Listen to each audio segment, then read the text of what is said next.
Hello everyone, आप सभी का लीगल ऑनर्स चैनल में स्वागत है। दोस्तों, इस वीडियो में हम बात करेंगे कॉन्स्टिट्यूशनल लॉ ऑफ इंडिया का बहुत ही इंपॉर्टेंट क्वेश्चन जो प्रीवियस ईयर के क्वेश्चन में पूछे गए थे।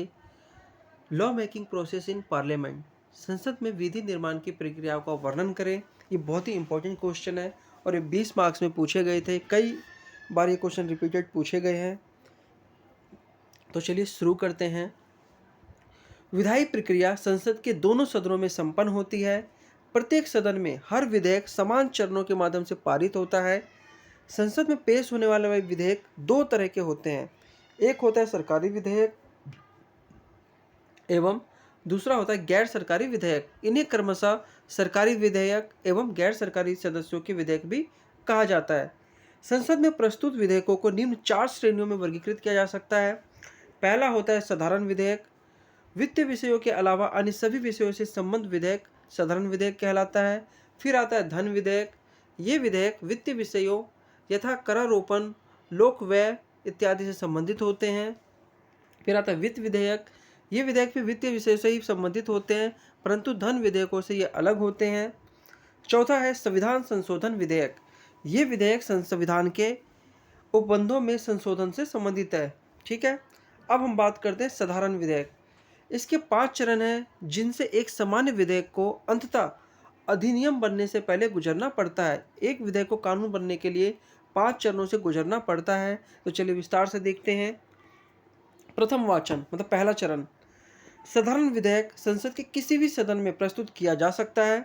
यह विधेयक मंत्री या सदस्य किसी के द्वारा प्रस्तुत किया जा सकता है। जब कोई सदस्य सदन में यह विधेयक प्रस्तुत करना चाहता है तो उसे पहले सदन को इसकी अग्रिम सूचना देनी पड़ती है। जब सदन इस विधेयक को प्रस्तुत करने की अनुमति दे देता है तो प्रस्तुतकर्ता इस विधेयक का शीर्षक एवं इसका उद्देश्य बताता है। इस चरण में विधेयक पर किसी भी प्रकार की चर्चा नहीं होती है। बाद में इस विधेयक को भारत के राज्य पत्र में प्रकाशित किया जाता है। यदि विधेयक प्रस्तुत करने से पहले ही राजपत्र में प्रकाशित हो जाए तो विधेयक के संबंध में सदन की अनुमति की आवश्यकता नहीं होती। विधेयक का प्रस्तुतिकरण एवं उसका राजपत्र में प्रकाशित होना ही प्रथम वाचन कहलाता है।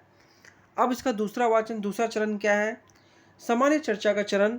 विधेयक पर संसद द्वारा 4 कार्रवाई की जा सकती है। पहला, वह बिल पर तुरंत या किसी अन्य निश्चित तिथि पर विचार कर सकते हैं, या यह विधेयक को सदन की चयन समिति को भेज सकते हैं, या यह विधेयक को दोनों सदनों की संयुक्त समितियों को भेज सकते हैं। चौथा, यह जनता की राय जानने के लिए विधेयक को प्रसारित भी कर सकते हैं। देखिए, चयन समिति कौन है? इसमें उस सदन के सदस्य होते हैं जहां विधेयक पेश किया जाता है, और संयुक्त समिति का मतलब इसमें दोनों सदनों के सदस्य होते हैं। बात करते हैं समिति चरण की। सॉरी दोस्तों, हाँ, समिति चरण की। प्रवर समिति विधेयक की खंड दर खंड गहनता से विस्तार से जांच करती है। यह अपने प्रावधानों में संशोधन भी कर सकता है, लेकिन इसके अंतर्निहित सिद्धांतों में बदलाव किए बिना। जांच और चर्चा पूरी करने के बाद समिति विधेयक को वापस सदन को रिपोर्ट करती है। फिर आता है विचार चरण।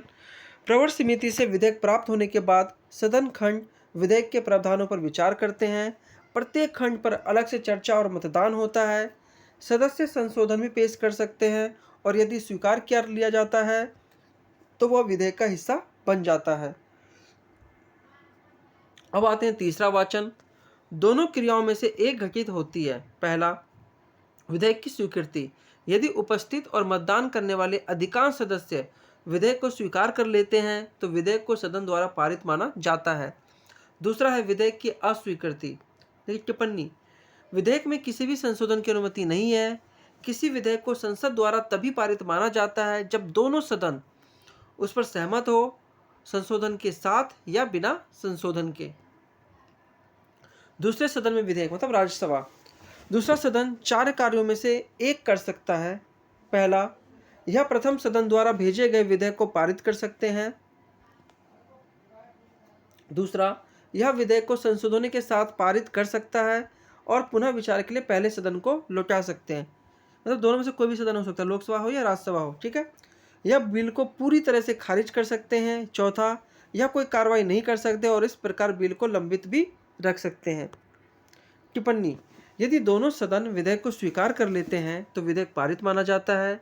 यदि दूसरा सदन 6 महीने तक कोई कार्रवाई नहीं करता है तो गतिरोध उत्पन्न हो जाता है, जिस पर दोनों सदनों की संयुक्त बैठक राष्ट्रपति द्वारा बुलाई गई जाती है। उसके माध्यम से कार्रवाई फिर की जाती है। पांचवा है राष्ट्रपति की सहमति। उसके द्वारा 3 में से एक कार्रवाई की जा सकती है। पहला, विधेयक पर अपनी सहमति दे सकते हैं तो विधेयक एक अधिनियम बन जाता है और कानून की किताब में रखा जाता है। दूसरा, विधेयक पर अपनी सहमति रोक सकता है, विधेयक समाप्त हो जाएगा और अधिनियम नहीं बनता। तीसरा, विधेयक को पुनः विचार के लिए लौटाया जा सकता है, सदन इसमें संशोधन कर सकते हैं या नहीं भी कर सकते हैं और उसे राष्ट्रपति के पास वापस भेज सकते हैं, जिसके बाद उन्हें सहमति देनी ही होती है। तो दोस्तों ये सारे चरण थे, 5 तरीके थे जिसके द्वारा कोई भी एक साधारण विधेयक को कानून बनाने की प्रक्रिया में शामिल किया जाता है। अगर दोस्तों आपको वीडियो अच्छा लगे तो वीडियो को लाइक कीजिए, चैनल को सब्सक्राइब कीजिए, क्योंकि ये क्वेश्चन 20 मार्क्स में पूछे जा सकते हैं। इसकी पूछने की संभावना बहुत ज़्यादा है। धन्यवाद।